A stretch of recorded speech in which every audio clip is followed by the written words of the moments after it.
They'll blanket you in Wi-Fi and profit off the radiation. Congregation collecting the people for that Satan. I keeps it blazing, cause I can read between the lines. I ain't blind, we unwind what they're really saying. Genetically modify what you're tasting. Don't need that cottage promise, so now you live up in your mom's basement. Redesign time so your mind is always wasted. Programmed to crave the basics. Keep the beta in stasis. Pay the state, kid. You're in debt for being born. Messengers are more than just the price for being warned. Don't be alarmed, disconnect from their machinations. Stop subscribing to the folly of own nations. Bone breaking ain't the answer, cause they seek the ownership of souls. Spread the seeds and watch them grow. Break the chains of control. Break the chains of control.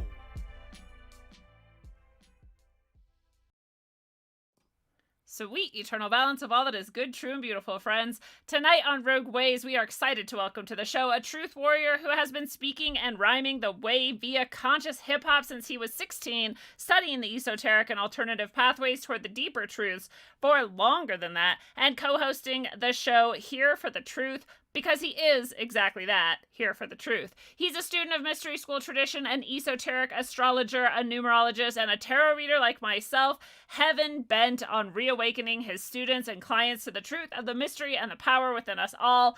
In the glorious vein of Rogue Ways, Joel Rafidi is here to remind us yet again of the power of our unique potential to save all of ourselves and therefore all of the world. Joel, how are you doing tonight? Welcome to Rogue Ways. I'm doing really well. It's a pleasure to be here with you, Lindsay. Thanks for having me. I'm very excited to have you. I'm very excited to dig into this because there's new aspects of what you're presenting tonight that I am never been exposed to before, and I imagine a lot of the people watching haven't either, and that's always fun for me. But before we jump into that, I do want to make a few announcements. One is that my site, rogueways.org, was down for like a week. It wasn't down, but no one could do anything. So if you were in there trying to purchase any, like a tarot reading or a healing session or any of the things from the shop, it wasn't working. And so I apologize deeply. It was very frustrating. It took me a week of talking with tech support over and over and over again to finally fix it, but it is now fixed. So if you were trying, now you can go back and it should work flawlessly. Fingers crossed. And I am very grateful to all of you for your patience. So I just wanted to make that known that the problem has been made aware of and it's been fixed. And finally, on Thursdays, we do our Middle Path After Middle Path Hangouts. So if you're in the Rogue family, if you're on Rockfin here as a supporter or on rogue.locals.com as a supporter or on subscribestar.com/rogueways as a supporter, any of those places you will be given access to the link. It'll be a Zoom link. You can come in just after Middle Path ends on Thursdays, every Thursday. I missed this last Thursday because my mom was visiting and it was a very exciting and fun week for me. So thanks for giving me that break, but we'll be back this Thursday hanging out, unstructured, unrecorded, just us hanging out in Zoom together. And it is super fun. The people who have come know. And so if you would like to be a part of that and you're not yet a supporter, go be a supporter. You'll get the link right after the show. And finally, Joel, back to you with the pointless question of the episode, which is, how can having so much fun be so exhausting? Wow. I just had like a week off basically with my mom and I'm like shot. Like my body's sore. I like wanted to sleep all day. I'm like, how is just not working and just having fun like killed me? It's wiped me out. Well, I mean, I guess we're still giving energy, and I mean, we need the rest regardless of what we're doing in the yang side of things. We always need that rest, but there are moments where having fun can be rejuvenating, but certainly extended periods, we still need to come back home, I guess. It is that yin yang, isn't it? I really, that makes a lot of sense. Because it's like, it's fun, but it is a lot of energy. And I didn't have any rest. We didn't have any downtime. And my mom is 70 and she did all of it with us. And I'm like, man, what a badass. That's impressive. Yeah. Have you been able to have any fun down there? We were talking before the show that you're in Australia, and I know that's not the funnest place right now. Yeah. I mean, good people break bad laws. Yeah. So regardless of what's going on, I'm still having my fun. I'm still doing my thing. Woo. No one's going to dictate to me what I do, when I do it, where I go, what I wear on my face, whatever it is, So yeah, it's been intense. I'm not going to lie about it, because simply put, the psychological warfare going down here is absolutely next level. and that's obviously felt and rippled through the main populace that exists here, and you can sense it within everyone, and there have been energy dampeners. But yeah, to answer your question, I still have fun. Yeah. That's good. I'm glad to hear that, but it is a lot to face, I'm sure. And I do want to get into that a little bit later with you, and we can talk more freely when we switch to Rockfin only. So there's your first warning, YouTube people, that eventually we will be doing that tonight because YouTube is full of censors. But before that, we do have some things we can safely talk about and share. And Joel, I really always like to hear from people. What was your childhood like? Were you a weirdo and an outcast?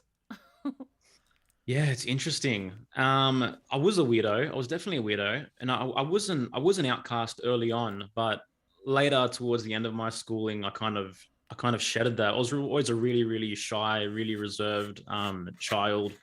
Barely spoke to anyone probably until year 9 or 10, to be honest with you. But yeah, I feel like I had a good childhood. There's no doubt about that. I come from a good family. They stayed together. I was raised with good morals and good values. Side note, I was raised as a Jehovah's Witness, so that was interesting programming to work through later on in life. Once I realized how heavy the indoctrination in that regard actually was. I mean, it is a cult at the end of the day.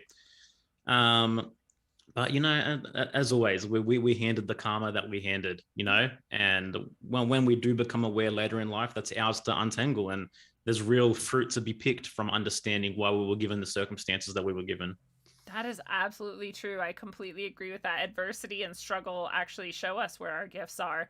Do you think that you're part of why you weren't as maybe outgoing or as interactive with people until later on was because of that cult sort of programming, where you're like taught to sort of view people as the other or stay away from them? There was definitely a bit of that going on. Like I felt like, we weren't on the same page, I guess. But at the same time, I do feel that was innately me. I am generally reserved and shy, and that kind of was how I felt as a kid. We weren't really told to stay away from the other, but basically we were told that everyone else was wrong about everything they were thinking and believing about everything. They're all wrong, but you can play with them if you want. Yeah, that's it. They're all going to hell. Yeah, just don't have Christmas, don't have birthdays, don't don't really celebrate anything, don't have fun. Yeah, yeah, don't have any fun. And you'll be right. Yeah.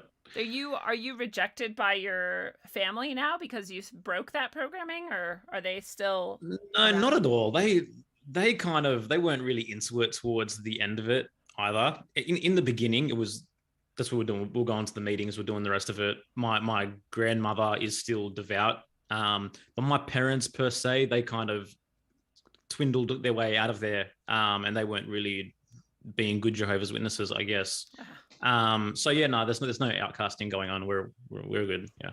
Oh, that's awesome to hear. Yeah, I see. When I first encountered that, with my friends, where their families would stop talking to them, stop eating with them. It wasn't Jehovah's Witness, but other related sorts of cults. Yeah, I was just astonished. I'm like, how does the programming get so deep that you reject your own family, that this is like your literally blood? And I know there's lots of reasons to reject your family, actually. But, for this reason, like, that doesn't seem like a very good reason. But how often it happened really surprised me. I don't think my family never had a hint of that. So I was very lucky. Yeah, I mean, we can obviously all see the ramifications of what programming done right can actually do and cause someone to do, and the radical decisions that they can make. We're seeing that in real time right now. So, I mean, I guess when you're pummeled with it from a cult perspective, day in, day out, then it literally changes your worldview. The filter that you see through it has a haze. It no longer has that natural essence, and you're going to make decisions accordingly. It's all programs upon programs upon programs. That's really true. And it's interesting to think about ourselves, as we often see ourselves as like awake or like out of the matrix or whatever we see, and to then ask ourselves, well, what are my illusions? Like, what are my lenses that I'm still looking for? What are my programs that I still have? It's one of my favorite things in life to find one of the things that I'm like, oh, I haven't questioned that yet. Like, yeah, let's do it. So I'm a crazy person, but yeah, and the answers are all there in the way we act and respond to every single person. I mean, particularly the biggest programs we're all running are the way we were raised by our parents, you know, and the trauma and the conditioning that was put on us from the onset is literally the groundwork for the way that we respond to life going forward. Even the little things that we think are normal, you know what I mean, in terms of like any fears, or you know what I mean, some things we don't even notice in our relationships, just the little proclivities that we have. But it's like, why am I like that? Yeah. I love following the tiny tensions or like the little fights or the little like, and finding the like, okay, let's follow this to the root. Like, what is this actually? Where did it start? What is it showing me? And how can I like bring some healing and some light to it? And it gets Yeah. more and more nuanced as you go, even though it's kind of cyclical and it goes back to the same things over and over again. You're like, oh, still that. Okay, here we go. Yeah. No, um, absolutely. how did you start to break free from all of that? And like, what helped you see through some of the illusions, and what other layers of programming started to fall away? Mm. Um, like my primary initial, I guess, quote unquote awakening, whatever you want to call it, shifting consciousness happened in 2015. My first major relationship ended. My music career wasn't going the way that I suspected it would go. You mean, I wanted to win all the Grammys. I wanted to, you mean, be famous. I wanted to be the guy, etc. And then I had, I guess, what you could call a dark night of the soul. And I really broke down, and I really just absolutely questioned everything. And then from there, I was led into, actually came through Eckhart Tolle, Power of Now. It was Yeah. one of the first books I read. And that just really, I guess, allowed me to, I guess, view time in a different way, you know what I mean, and stop getting caught in the mind and the whole past and future paradigms. And from there, it really felt like I lived in a state of bliss for a long time. I was really, really happy every single day. Things that I used to hate, super redundant chores like taking the garbage out, dishwasher, whatever. These are just things I wanted to do. For the first time in my life, I just wanted to connect to every single moment, every single smell, every fragrance, every touch, everything. And that was beautiful for a really long time. But then what I noticed is that I began to, I guess, build some cobwebs, because I did completely reject the past now, right? So the moment you reject the past, this is the programming that I took on now from this, I guess you could call it a new age kind of idea, is that you ignore your shadow, right? You ignore everything you've repressed. If you're living just for the moment only, then you're discounting everything else altogether. That's a really good point.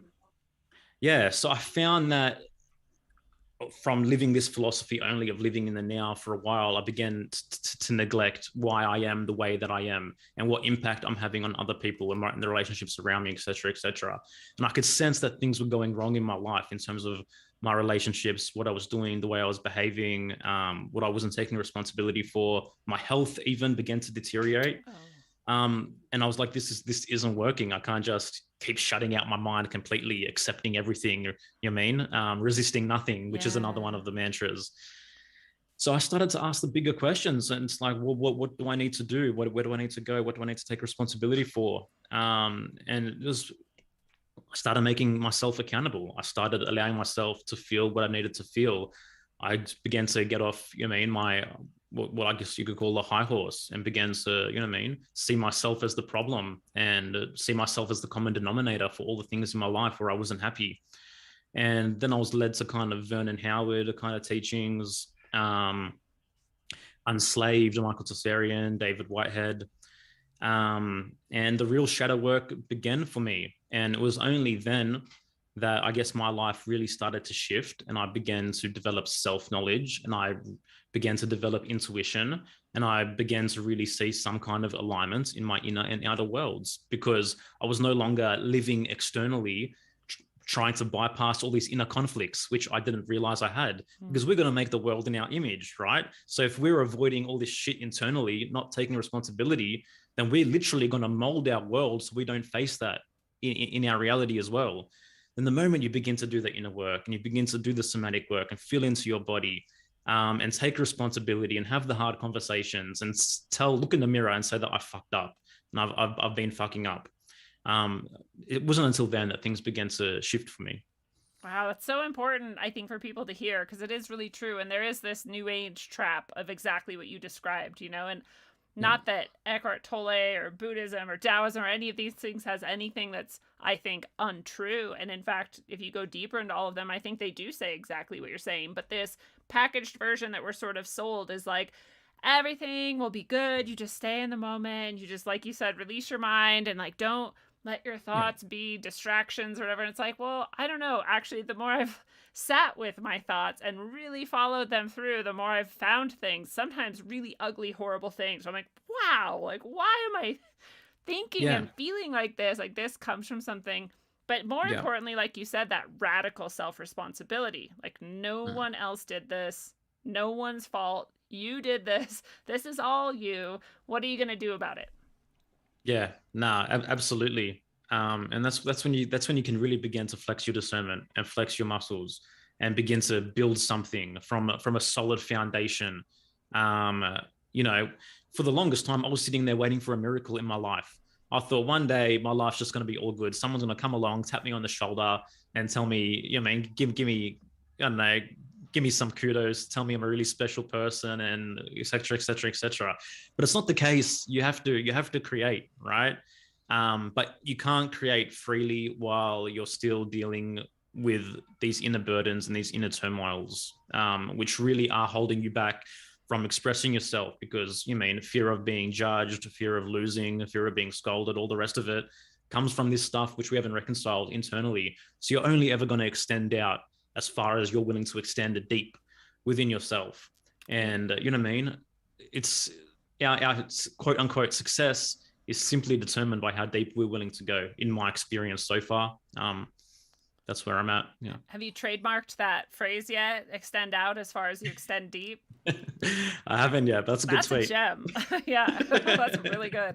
I really resonate with all of that. And I've had this sort of series of synchronicities and whatever I'm calling channeled messages coming through, and what you know, these things over and over again is having the same weight and imagery and message of what you're saying, is that our past, and I think this is happening on a collective level right now, and that's why it's coming up over and over again, or that's why I'm seeing it over again. It's definitely happening for me personally. You're describing it having happened for you personally, and I think for all of us, once we get there, it happens again and again. But this mass level of this is happening where we're, I think, starting to realize, we've been like ignoring this shadow of history, of like all of human history and all of human atrocity. And maybe not ignoring completely, but definitely there's undealt with darkness in our collective past, and it's like this huge like rubbish pile, and we're like standing on top of it, just tiny, like looking down, like, oh, we can't deal with that.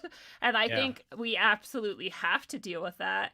And what's really crazy and interesting about that is how much that comes back to the individual, the personal. You know, like for me, it might look like this relationship I have with someone that's been really hard for many years, and finally like finding the whatever it is, selflessness or courage or letting go of my ego or hubris or whatever it is to fix and solve that relationship finally. And then like, you know, that's like the personal level, but there's the collective level of that happening too, as we sort of unthread and unwind this within ourselves. But this is just an ongoing theme. There's just this huge shadow, and we're all just really needing to dive into it and not be afraid of it, and face it and be really radically honest about it. Yeah, absolutely. The collective is doing some deep shadow work at the moment. I mean, there's so much that's been ignored, so much that we haven't taken responsibility for on so many levels. And that's why the parasite that we see out in the open now is allowed to proliferate the way that it is, you know? And this is the wake-up call that we needed. I mean, without these cataclysms, these events, we just would have cruised along, you know, I mean, still ignoring that huge rubbish pile, not even knowing it was there. And we would have just been living within these ceilings and these limits, not really knowing our true capabilities and the true power that we have in taking responsibility. And, you know, it's hard work. It's not easy, but you can't have freedom without responsibility. And that's the same dilemma that the collective's that we're dealing with ourselves right now, you know? And things have changed so dramatically. There's nothing that we can't take responsibility for at this point in time. You know, Big Daddy literally doesn't matter anymore. He's become redundant. All these titles, all these officiaries, all these degrees, they don't matter anymore. You can go out there and create. Just, you mean, understand who you are, understand why you do things, Pay attention to what's really innate to you, what your true passions are, what your deepest callings are, and just take action. I mean, nothing's going to happen overnight, but start taking steps in that direction, because the window is wide open right now, and it wasn't open before, right? There's so many people who feel this and sense this as well. There's more opportunity now for us to live more authentically than there ever has been before in your life. So take advantage of that and position accordingly. I really feel that internally, and like you said, I think a lot of people feel that, and I wonder if you think that there is a good astrological reason for that. A good astrological reason? Yeah, or other reasons that you might be aware of. Yeah, well, it's interesting. So in the astrology side of Taroscopes, which we haven't touched on yet, yeah. Yeah, but Taroscopes doesn't give any energy to the planets themselves actually ruling over us. Huh. From a taroscopic perspective, they are all purely archetypes, and you are the zodiac. We are all living, walking, breathing zodiacs, universes unto ourselves. So we don't really give free will to the planets or the way they move, aspects and transits, as in having anything over us. We all have the fixed zodiac within us, and it's the way that zodiac is oriented within each of us, which is unique, which determines how we're going to show up in the world. One thing I can say, I guess, is that in taroscopic numerology, we all have different personal years and different personal timelines depending on our birth information, right? So, for example, America has a birth date, July 1, 1776. So, and I did this previously, but America's currently in a 13 year, 13 being ruled by the death card, which is Pluto. So from a numerology perspective, what we can expect this year from America is plutonic traits. It's death, it's catharsis, it's purgation, it's, deep toxicity coming up. And I think that we are seeing that. It does feel like that, and I guess we just affect the whole world on the way, or maybe other things are going on too. But I really love that personalized view, and it really adds to the empowerment and the self-responsibility, and it reminds us that those types of things don't rule us. I really like the way that Athen Kamenti, I don't know if you're familiar with him, but he does true sidereal astrology, which is a little bit different from what a lot of I am familiar with Athen, actually. Yes. Yeah, he's super cool. And he describes it as like, it's like the weather. Is the weather going to control you or stop you or make you do something? Like, no, but it might make it a little bit more likely or a little bit less likely. And the tools you have, at your disposal. But this is even more radically, personal and full of self-responsibility, which I really like. And I would like to hear more about that too. Do you want to tell us where did it come from, and Taroscopes and taroscopic views of the world? Yeah, sure. And why you're into it and what drew you to it? Yeah. Well, Taroscopes is a mystery school created by Michael Tsarian. And basically it's based on his findings of the way the ancients conducted divination. It's based on a synergy of the four ancient arts, being numerology, astrology, tarot, and Kabbalah. And the fact that these were created to be used together synergistically, not separately. And there are links between all these arts, which become pretty obvious once you dive into it. For example, you got 12 zodiac signs. You add the number 1 to 12 together and you get 78. And there just so happens to be 78 cards in a tarot deck. The ancient Egyptians charted 36 constellations, and there just so happens to be 36 cards in the minor arcana. And each one of those cards rules a 10-day window, a 10-day period, times 12 being 360, as opposed to 30-degree windows and 30-degree days. And that card becomes your personal significator. This card says a lot about you.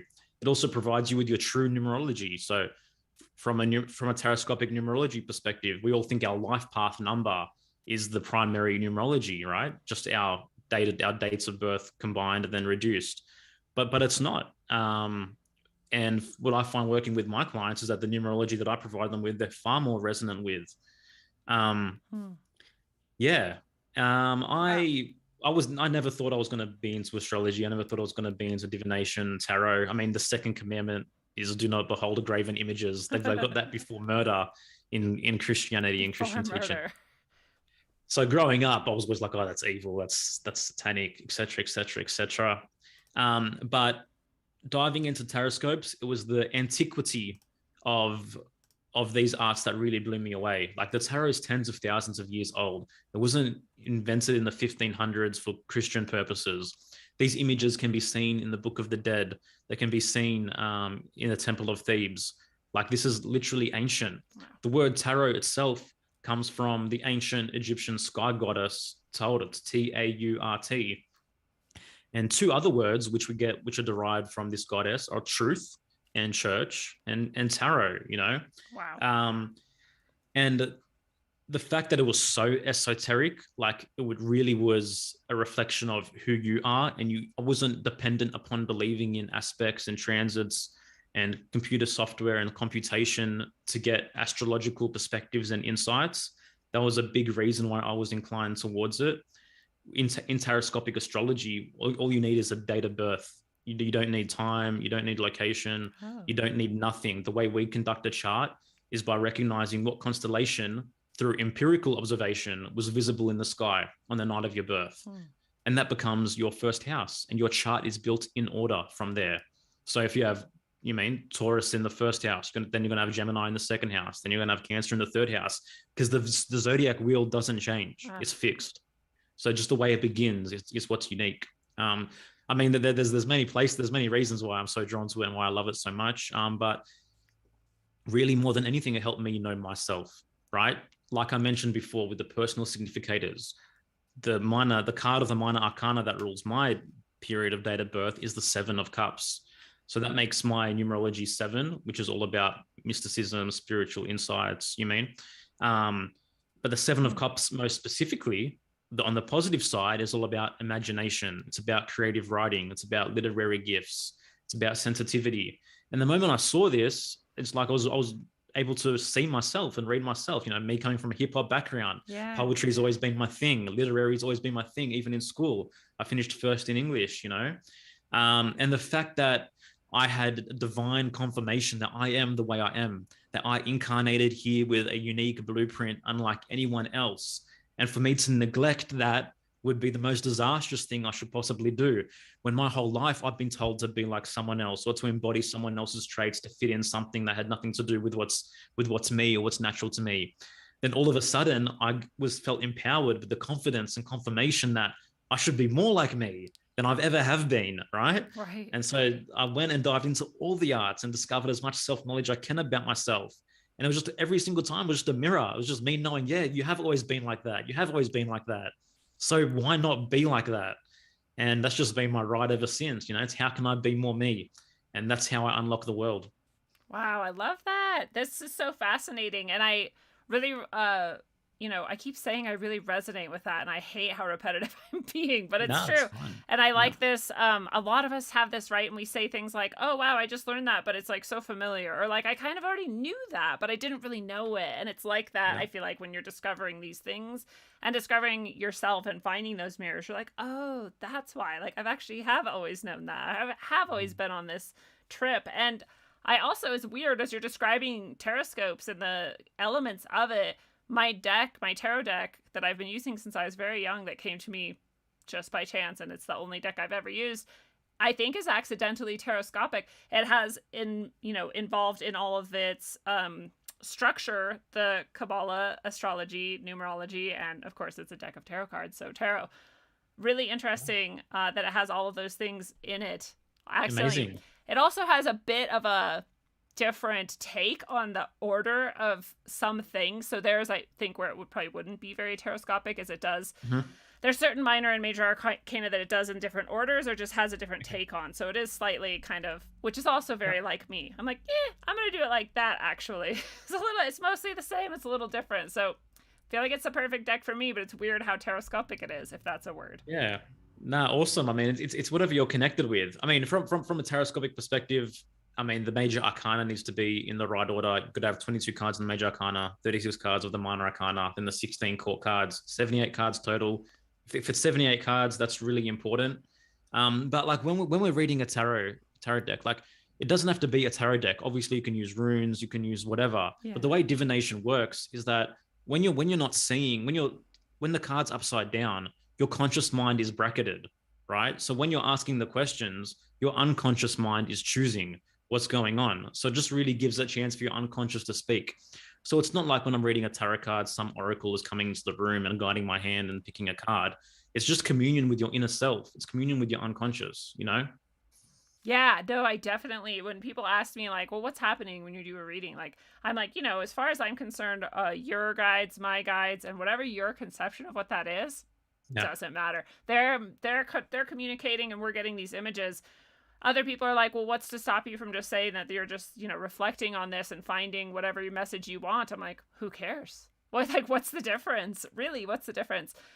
Psychologically, mystically, and in reality, these things are happening. Whatever labels you want to put on it, however you want to classify it, whatever imagining you want to give to the exact how of it, never is going to really change the fact that it helps you and guides you into finding deeper and deeper places of reflection and therefore change, transformation, and creation, which is the whole point of it, right? And this is why people say things like, oh, I kind of already knew all that, but now now I have this confirmation. Now I understand more deeply or whatever. It's like, yeah, that's why I love all of these tools so much, is they're infinitely reflective.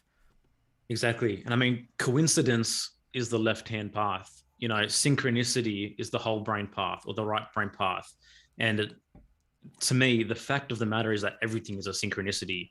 Nothing is a coincidence, So everything I see, hear, or do has a purpose and has a reason and is telling me something. It's telling everyone everything if you're willing to look and observe in the right way. And this is just the reality. To me, divinity is the reality. Synchronicity is the reality. So when we're pulling a card, it doesn't really matter how it comes about. There's a message there. Yeah. I have someone, Illuminate Me in the chat, is saying a lot of Christian truthers this week have been shitting all over the tarot and decrying how evil it is. I would say not just this week, but every week they do this. And they're saying, for instance, no wonder you have demonic attachments. You're messing with the tarot, which I often, tell a story about my own interaction with tarot and demonic or negative entities or whatever. But as someone else in the chat, False Reality Check, said, if you're going into this with good intention and pure intention and you have no demons of your own, it's not a dangerous thing. However, just like it's I feel like it's similar to like drugs. And if you're drinking and you started out sad and angry, you're gonna be like really sad and really angry pretty soon, because that was already in you. So that's what's coming out, right? Yeah. I feel like it's similar to that. I mean, obviously, intention counts for everything, no matter what you're doing, right? Intention is what matters. But I mean, who are Christians to call these arts evil? They've been responsible for more deaths than any other organization in the history of the world. You mean, like, millions of people have died under the name of Christianity. Their entire philosophy is based upon rejecting your own body and neglecting your own body and looking everywhere else for good. So of course they're going to call everything evil. That doesn't suit them. And I mean, this is a sore spot for me. So I could really go on a Christian rant here, but I'm not sure that this is the time and place. Well, despite that, if they're looking in their own actual texts and histories and practices, they're going to find a lot of the things that they're rejecting are woven within there, which is really interesting. But yeah, maybe we can go on a Christian rant soon.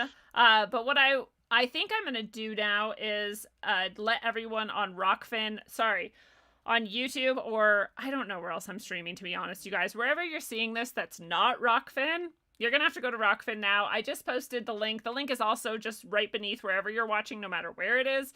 So you can just come right over. It is free. It is uncensored. And that's where we're going to get into maybe a Christian rant, also some things about Australia and the chaos that's going down there, and also maybe some personal, I think, readings or interpretations or things about my Taroscope, which I'm very excited for. So if you want to catch all of that and more from Joel, then jump over to Rockfin and we'll see you there. And otherwise, we love you very much and wish you well.